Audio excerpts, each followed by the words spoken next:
Ambition. Quickly looking up ambition on Google, ambition is defined as a strong desire to do or achieve something. Okay, so to have ambition, you need a drive, a motive to see something through. Let's look at 4 case studies in which ambition was their rise and their downfall. 4 people, or really 4 tragic heroes: Macbeth, Hamilton, Flowey, and Handsome Jack.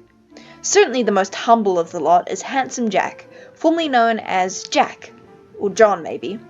He was, for the most part, your average dude who dreamt of wiping out every bandit and criminal on Pandora, a planet. He wanted to bring peace, albeit in a very, very violent manner.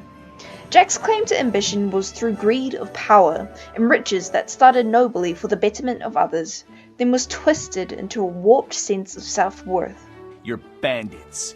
You're the bad guys, and I am the goddamn hero. You are a bandit, and I am the goddamn hero! TLDR, Jack saw his future, and things kinda went downhill from there. Just like one of our other heroes, Macbeth. Shakespeare's Macbeth was written to dissuade audiences from murdering the king by emphasizing their divine right as rulers. For some extra context, King James I was the failed target of the attempted Guy Fawkes plot, and he strongly believed in witches, like enough to write a book on them. Shakespeare, who wrote to entertain audiences, also included this in his Macbeth play, to gain favour with the king. The witches played a vital role in fueling Macbeth's ambitions. They literally showed him the future. Before this, we see Macbeth as a noble and brave warrior who fought for his country.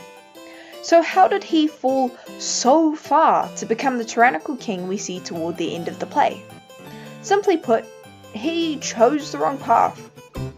Driven by ambition, then later guilt, he ignored his consciousness and was consumed by his own lust for power, merely provoked by the witches.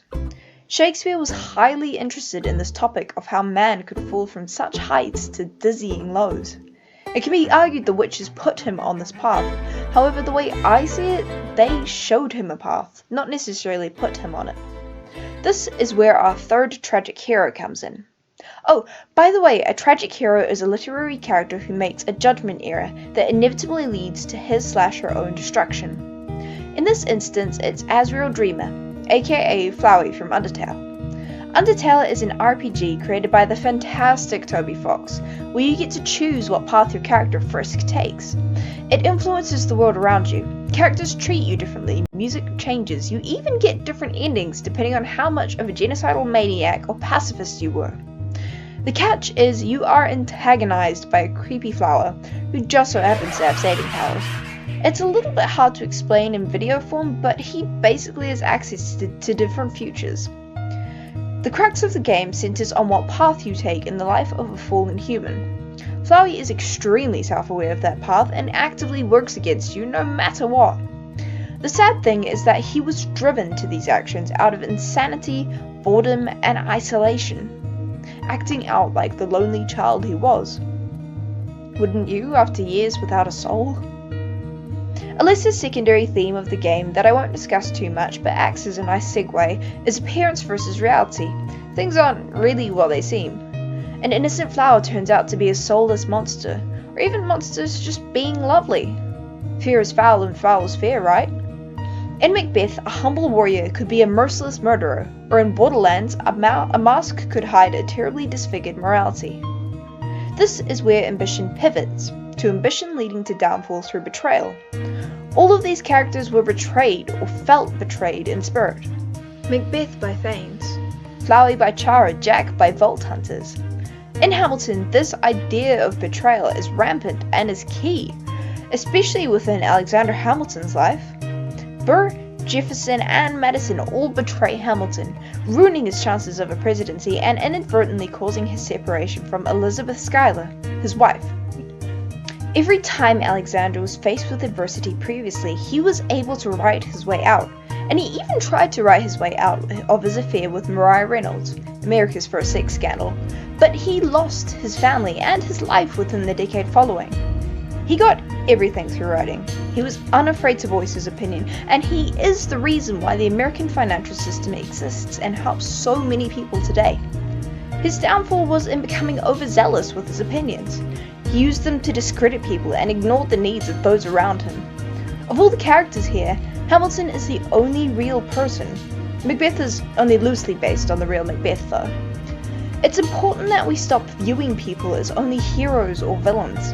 David Diggs stated this dichotomy most simply through his character that he played in Hamilton. You don't have to separate these things from Jefferson. He can have written this incredible document and several incredible documents that we all sort of with things that we all believe in, and he sucks. I think those are both true, and those have to be both true. I think we really have to stop separating them, because that's where you get into trouble. That's when you stop letting people be whole people. The dudes talked about the importance of freedom while also owning slaves. Hamilton's financial system screwed over many Revolutionary War vets, leaving them penniless. He cheated on his wife, then announced it to the whole world. He is no hero. But he's also no villain. Life doesn't discriminate between the sinners and the saints. Bro. So, what does that make him? What does that mean for us? Look, I don't pretend to know the answer, but I can propose one. Life is a tale, Macbeth. And in this tale, we are the tragic hero.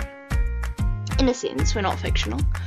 We are all flawed people, just like Jack, Macbeth, Flowey, and Hamilton. And who we are in life is demonstrated by how we act out on our ambitions, and what fuels that ambition too. What asks us to slug out of bed in the morning and pull all-nighters for certain internals. Not English, promise. While we can all make judgment errors as defined by Google previously, and probably already have, as long as acting out on our ambitions isn't at the expense of others, I say, go for it.